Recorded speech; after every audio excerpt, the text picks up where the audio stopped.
जोश में आ जाओ कि पैर भी उठा डालो।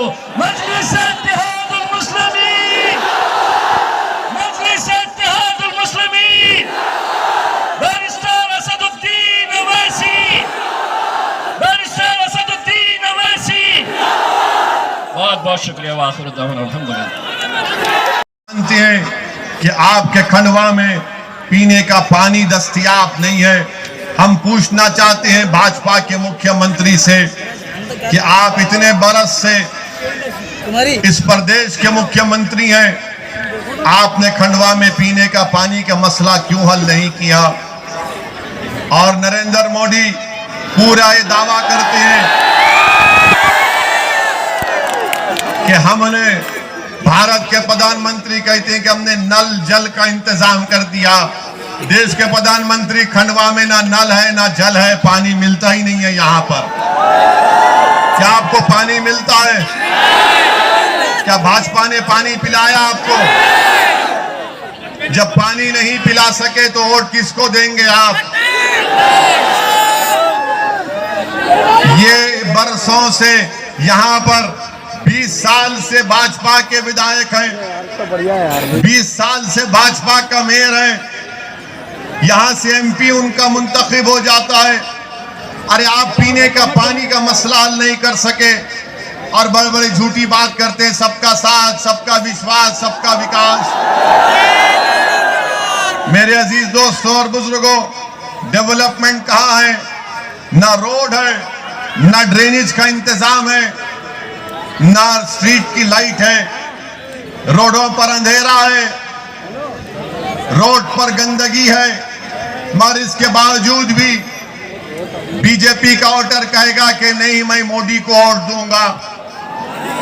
हम उनसे पूछना चाहते हैं कि तुम्हारे घर के सामने लाइट नहीं है, पानी नहीं है, ड्रेनेज का मौसर इंतजाम नहीं है, मगर आप भाजपा को कैसे वोट देंगे?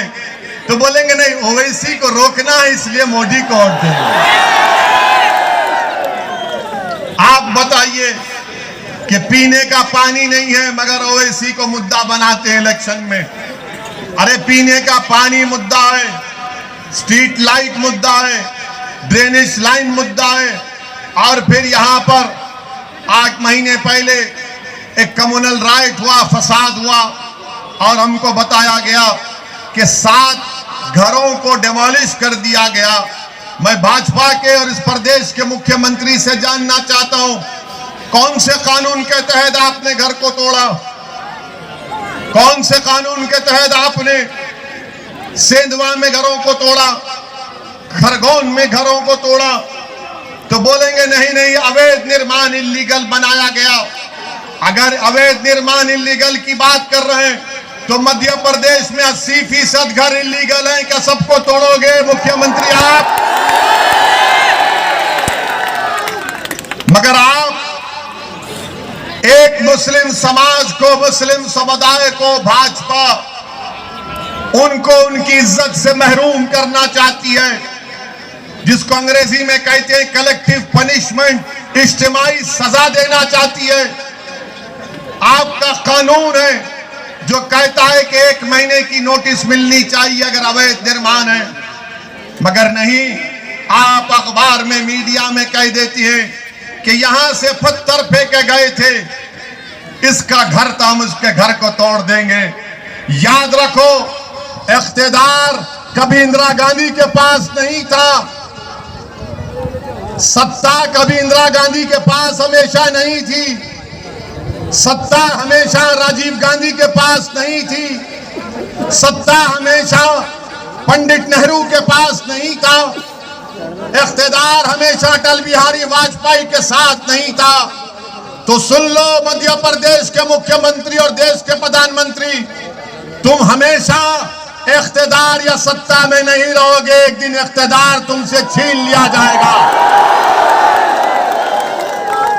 ये दुनिया का निजाम है जिसको अंग्रेजी में कहते हैं कि पावर इज नॉट इटर्नल।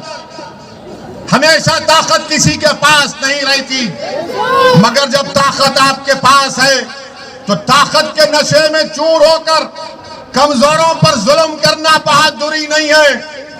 ताकत के नशे में चूर होकर कमजोरों के घरों को तोड़ना तुम्हारी ही ताकत नहीं है, बहादुरी नहीं है, बल्कि ये तुम्हारी बुज़दिली की निशानी है कि तुम कमजोरों के घर तोड़ रहे हो। अगर तुम वाकई में ताकतवर हो तो जाओ उन बड़े बड़े पूंजीपतियों के घर को तोड़ो, उनकी ईंट को भी तुम हाथ नहीं लगा सकते। तुम कमजोर को देखकर उसके घर को बर्बाद कर रहे हो। मगर याद रखो, जिस कमजोर को तुम कमजोर समझ रहे हो वो अल्लाह की नजर में सबसे ताकतवर होता है और अल्लाह की कुदरत और रहमत जोश में आएगी इंशाअल्लाह। मेरे अजीज दोस्तों और बुजुर्गों, फिर तीसरी बात की है कि मजलिस इत्तेहादुल मुस्लिमीन के ऊपर इल्जाम लगा दिया जाता है कि मजलिस इत्तेहादुल मुस्लिमीन भड़काऊ भाषण देती है, कम्युनल पॉलिटिक्स करती है। मैं जितनी बात यहां पर कहा उसमें कम्युनल क्या है बताओ? स्कूल में बच्चे नहीं हैं, upper primary, secondary, higher secondary, degree college में नहीं है, तो क्या यह कम्युनलिज्म है? बगैर नोटिस के घर को तोड़ना क्या कम्युनलिज्म नहीं है, बल्कि उल्टा सरकार का कम्युनलिज्म है ये। अगर आप गरीबी मेरा मुकद्दर बना दोगे, बेरोजगारी मेरा मुकद्दर बना दोगे, तो फिर ये देश और ये प्रदेश कैसे तरक्की करेगा? पिछले कई साल, 8 साल से भाजपा की सरकार देश में, आज हमारे वतन अजीज भारत में बेरोजगारी नौजवानों का मुकद्दर बन गया। मैं उन युवाओं से अपील कर रहा हूं जो भाजपा को वोट देते हैं, कभी तुम सोचो कि क्या तुम्हारे घर में चिराग जलता है? क्या तुम्हारे घर में तुमको तुम्हारे भाई बहन को पढ़ाने के लिए फीस का इंतजाम तुम कर पाते हो?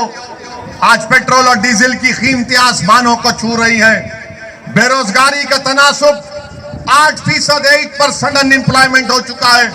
कौन जिम्मेदार है इसका? महंगाई आसमानों को छू रही है।